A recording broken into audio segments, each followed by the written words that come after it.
Assalamualaikum warahmatullahi wabarakatuh. Alhamdulillahirabbil alamin wa bihi nasta'inu ala umurid dunya waddin. Wassalatu wassalamu ala asyrafil anbiya'il mursalin sayyidina Muhammadin wa ala alihi wa sahbihi ajma'in. Amma ba'du. Jamaah yang dirahmati Allah, pada kesempatan kali ini marilah kita senantiasa mengucapkan puji syukur kehadirat Allah Subhanahu wa taala yang hingga saat ini kita masih diberikan kenikmatan yang tiada tara, baik itu kenikmatan jasmani maupun rohani. Dan pada kesempatan kali ini saya akan menjelaskan sifat-sifat mulia dari Rasulullah Muhammad SAW. Dan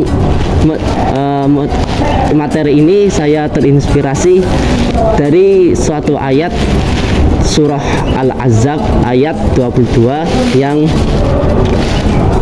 seperti ini. Laqad kana lakum fi rasulillahi uswatun hasanatul liman kana yarjullaha wal yawmal akhir wa dzakarallaha katsira. Sungguh pada diri seorang rasul telah terdapat suri tauladan yang baik, yaitu bagi orang-orang yang mendapatkan rahmat, yaitu orang-orang yang mengharap rahmat dari Allah dan mereka menantikan kedatangan hari kiamat dan banyak menyebut nama-nama Allah. Nah, sifat mulia dari Rasulullah yaitu yang pertama adalah sidik, yaitu benar, yaitu atau berkata benar. Jujur adalah kesesuaian antara ucapan dengan tindakannya. Allah subhanahu wa ta'ala berfirman, ya ayyuhalladzina amanu taqullaha wa qulu qawlan sadida yuslih lakum a'malakum wa yaghfir lakum dzunubakum. Rasulullah sendiri pernah sampai dijuluki Al-Amin, yaitu terpercaya, karena saking beliau itu berbicara sangat jujur dan tidak pernah berbohong. Namun ada beberapa kondisi yang membolehkan berbohong di dalam hadis Rasulullah, yaitu ada 3 kondisi.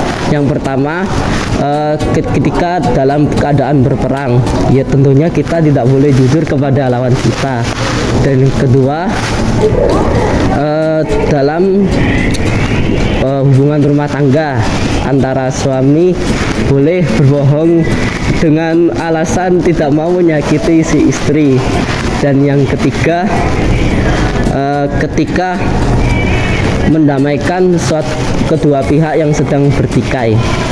Dan kejujuran ini juga dijelaskan oleh Rasulullah melalui sabdanya, berlakulah jujur, karena sesungguhnya kejujuran itu membawa kepada suatu kebenaran, dan suatu kebenaran akan membawakan kamu kepada surga.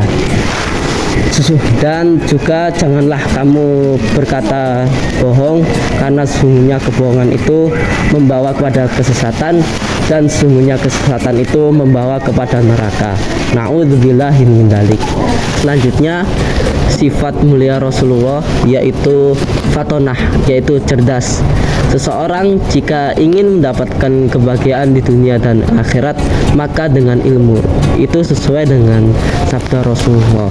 Dan juga Allah akan mengangkat derajat suatu orang yang dia akan bersungguh-sungguh dalam menuntut ilmu.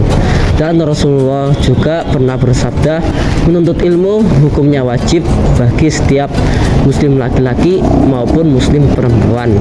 Nah, yang berikutnya sifat Rasulullah yang mulia yaitu amanah, yaitu dapat dipercaya. Nah, suatu amanah ini adalah mungkin bagi kita sangat berat untuk menjalankannya. Maka setidaknya jika kita dalam melakukan janji atau sumpah, kita harus mengucapkan insya Allah, yaitu jika Allah berkehendak, tetapi juga harus dibarengi dengan niat dan usaha untuk sungguh-sungguh melaksanakan amanah tersebut. Karena jika kita tidak menjalankan suatu amanah, kita juga termasuk orang munafik. Karena dalam hadis Rasulullah bersabda, ada tiga ciri orang munafik, yaitu yang pertama, ketika dia berkata selalu berdusta. Yang kedua, ketika dia berjanji selalu mengingkari. Dan ketiga, ketika dia diberi suatu amanah, dia selalu mengkhianati. Sifat Rasulullah yang terakhir adalah tabligh, yaitu menyampaikan. Di sini tugas kita sebagai umat Nabi Muhammad yaitu menyampaikan ilmu-ilmu beliau, karena beliau pernah bersabda, yang paling berharga dari warisan beliau adalah ilmu.